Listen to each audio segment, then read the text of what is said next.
வரைக்கும் எத்தனையோ case deal பண்ணிருக்கேன். But this is something peculiar. ஏன் இப்படி மனசுக்குள்ள ஒட்டிக்கிட்டே இருக்கீங்கன்னு எனக்கு புரியவே இல்லை. கொஞ்சம் முன்னாடி என்ன தூக்கிட்டு வந்ததை பார்த்துட்டு கல்யாணம் அண்ணன் கிண்டல் பண்ணாருல்ல, அது முழு உண்மை. என்ன இறக்கி விடும்போது இன்னும் கொஞ்ச நேரம் வச்சிருந்தா என்ன அப்படின்னு தோணுச்சு. இந்த மாதிரி எல்லாம் நினைக்கிறது எனக்கே ஒரு மாதிரி புதுசா இருக்கு.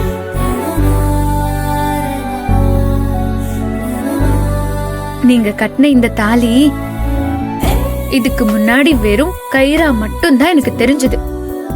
சொல்ல போனா இத பார்க்கும் போதெல்லாம் எனக்கு எரிச்சலா வரும், பயங்கரமா கோபம் வரும், உறுத்தலா இருக்கும். ஆனா இப்போ உயிர்ல கலந்த மாதிரி இருக்கு. அது என்னன்னு சொல்ல தெரியாத ஒரு உணர்வு. எனக்கு உங்க பொண்டாட்டியா இருக்க தகுதி இருக்கான்ல எனக்கு தெரியல. ஆனா நீங்க எல்லார்கிட்டயும் என்ன அப்படிதான் சொல்றீங்க. ஆனா அதெல்லாம் நீங்க அம்மாவை கோவப்படுத்த சொல்றதா இல்ல உண்மையா சொல்றீங்களான்னு எனக்கு தெரியல. அதே நேரம் எனக்கு அதுக்கான தகுதி இருக்கா இல்லையான்னு எனக்கு சந்தேகமா இருக்கு. ஒருவேளை அப்படி இல்லைன்னா அடுத்த ஜென்மத்திலயாச்சும் அந்த தகுதியோட நான் பொறுக்கணும். உங்க பொண்டாட்டிய உங்க கூட நான் வாழணும்னு வேண்டிக்கிறேன். நந்தினி,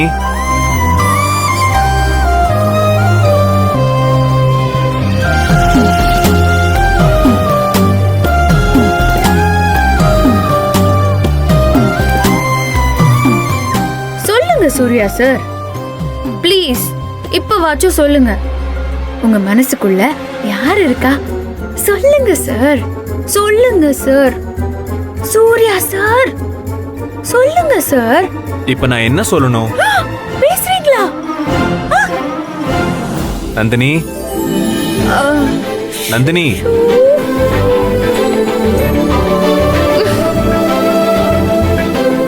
ஹலோ ஹலோ ஹலோ, கொஞ்சம் வாங்க இங்க.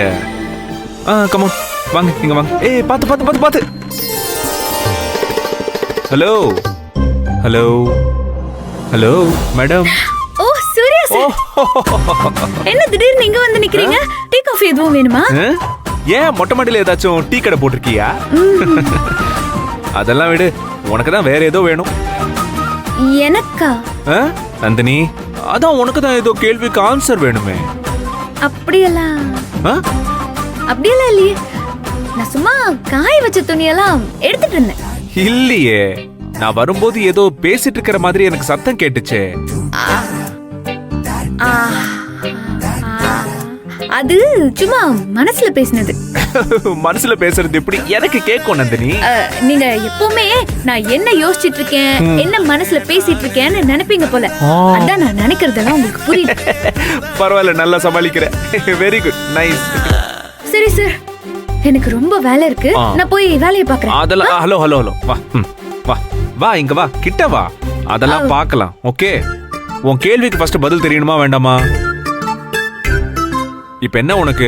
நம்ம வீட்ல ஒவ்வொருத்தரோட மனசுலயும் நீ என்னவா இருக்கன்னு தெரியணும், உன்னை பத்தி என்ன நினைக்கிறாங்கன்னு தெரியணும், அதானே? அதானே? அப்ப நம்ம பேசினதெல்லாம் இவருக்கு கேட்டுருச்சா?